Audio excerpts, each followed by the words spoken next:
Stay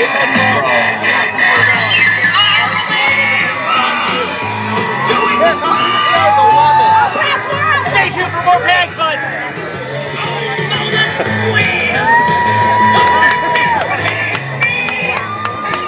Here's your damn Rants show, folks.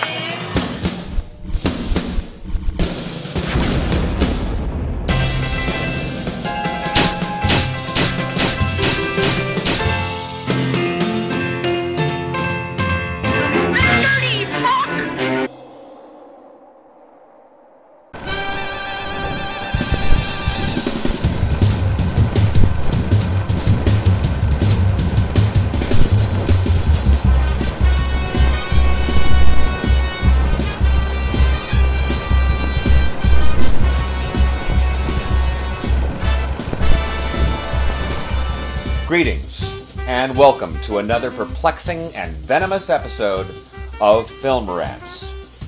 I am E. Adam Thomas, and tonight, I would like, if I may, to take you on a strange journey into one of film history's most bizarre pop culture phenomena, Richard O'Brien's Rocky Horror Picture Show. This is kind of two rants in one, in part focusing on the film itself, and secondly, on the unlikely yet undeniable impact it has had on audiences since its less than auspicious debut in 1975. Made on an estimated budget of $1.2 million, the film stars Tim Curry, Barry Bostwick, Susan Sarandon, Richard O'Brien, and Meatloaf in a twisted musical homage to B-rated horror films, which were popular drive-in fodder throughout the 60s and early 70s. Adapted from O'Brien's stage play, The Rocky Horror Show, the film pushes boundaries that, for its time, were rather risky for any film. The main problem with the film is, it works so much better as a stage play. It takes place primarily on only 3 major sets, and much of the cinematography is uninspired. Given the fact that most of it was shot at Oakley Court, where many Hammer horror films were also shot, I can forgive some of that to an extent, but there's just such an obvious movie set look to the lighting and cinematography on the whole thing, it confounds one's suspension of disbelief. As a film unto itself, it is shot very badly, and it looks like a high-end sitcom from the day than it does a major motion picture. This is especially disappointing when you consider the fact that the stage version was so popular a couple of years previous that Mick Jagger and Vincent Price were both considered for, and interested in, major roles in the film version. The casting, unfortunately, is equally unbalanced. On the one hand, you have stage version alumni Curry and O'Brien, joined by their fellow British cast members Patricia Quinn and Little Nell, who, despite their limited degrees of familiarity with the nuances of film acting, stole the show and had a clear idea of their characters' motivations and personalities. Then you have 2 American actors, Bostwick and Sarandon, shoehorned in to appeal to American audiences, turning incompetent but nonetheless uneven performances as Brad and Janet. The biggest disappointment, however, was Rocky himself, portrayed, if you can call it that, by Peter Hinwood. All of his dialogue from the original play and the screenplay had to be cut because the fucker couldn't act his way out of a bowl of chicken broth, and he couldn't even sing. So his parts had to be dubbed by another singer. I mean, in most major films, if you had an actor that sucked that hard, you'd fucking fire the dork. Hinwood makes Sam J. Jones look downright talented. Yeah! Shut the fuck up, Flash. What this all means in the end is that they took an awesome, fun, musical theater experience and turned it into a cheesy, uneven, sloppy-ass piece of shit film. It's dated, poorly shot, and even the music, which is pretty awesome on its own, is badly mixed and edited into the finished product. Which brings us to the first of 2 rantometers for the film. For the film itself, I gave it a 3 for artistic, a 2 for coolness, and a 1 for originality and a full-on 4 for suckitude, so the movie itself actually only gets a 2 total. But you know what? That's where it gets interesting, because there's another version of this film. In fact, thousands of versions of this film being created every single weekend somewhere in the world.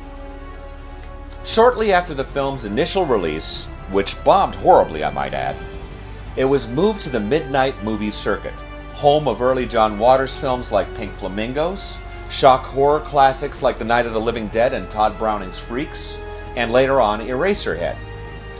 This is where a strange phenomena occurred. Slowly at first, audiences began shouting jokes and callbacks at the film, as well as performing their own in-costume interpretations of it. Before long, every major city in the US, as well as Great Britain, Japan, Germany, and Canada, had shadowcasts performing for ecstatic audiences who would taunt the film mercilessly, throw carefully timed props throughout the theater, and generally engage in a mass lunacy that created friendships, spawned marriages, and gave tired movie theater workers migraines and plenty of overtime.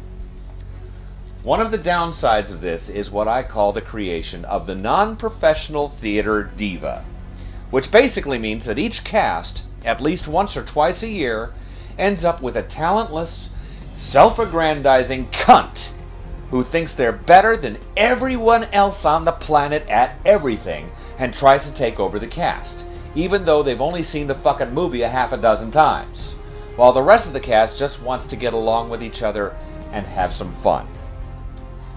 The shadow casting phenomenon has now grown as well, and casts frequently succumb to the desire to shadow cast just about any other musical film release with even the tiniest hint of humor or camp.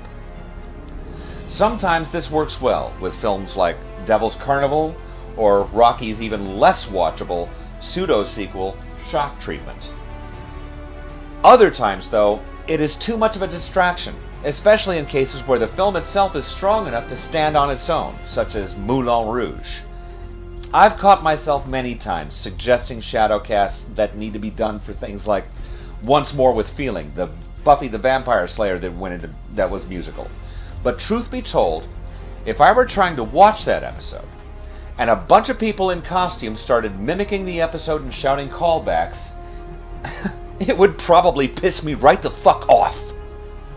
Nonetheless, when you come right down to it, Rocky casts were one of the few places where large groups of folks from extremely divergent backgrounds could come together, feel included and welcome, regardless of their racial or spiritual backgrounds, their sexual preferences, or their physical appearance. Therefore, on the Rocky Horror Shadowcast Rantometer, in all fairness, I have to give it all 5s. I realize that means a score of only 10 out of 15, because yes, there are 5 blades there. But in all honesty, if it weren't for things like Rocky, sci-fi conventions, and other inclusive, welcoming environments like them, I wouldn't have the friends I have. I wouldn't have my daughter or my fiancé. And my life would be a much more unpleasant, sorry fucking excuse for having active synapses. If you haven't seen Rocky before in a theater, I highly recommend it. Where I am here in Phoenix, you can catch Rocky on the second Saturday of each month at the Deer Valley AMC Theater at I-17 and the 101, featuring the cast I used to play Riff Raff for, Broadway Bound and Gagged. Now, I am sorry I have gone way over time on this, so just have a good night and post your comments here or on social media using the hashtag FilmRantsEAT. And remember, don't dream it, be it. And I just realized I'm doing the Bill Clinton thumb thing. Don't dream it, be it. I did not touch her boobs. That was Peter Hinwood. Sorry, good night.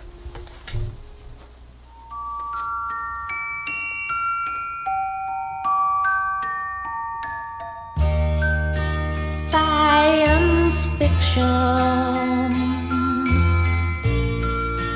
double feature,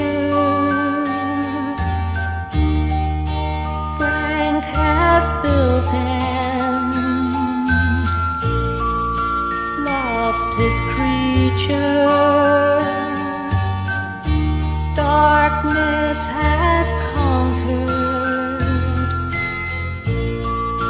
Brad and Janet, the servants come to a distant planet. Whoa.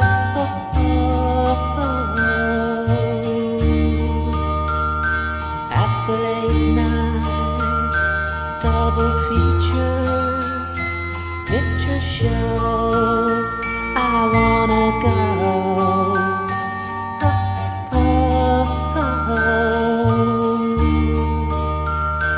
To the late night double feature picture show.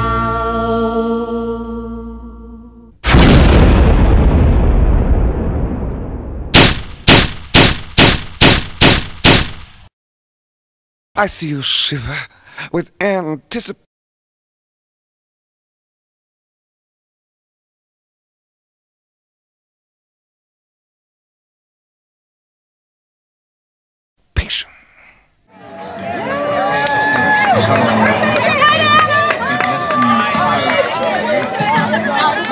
Stay tuned for more Panic Button.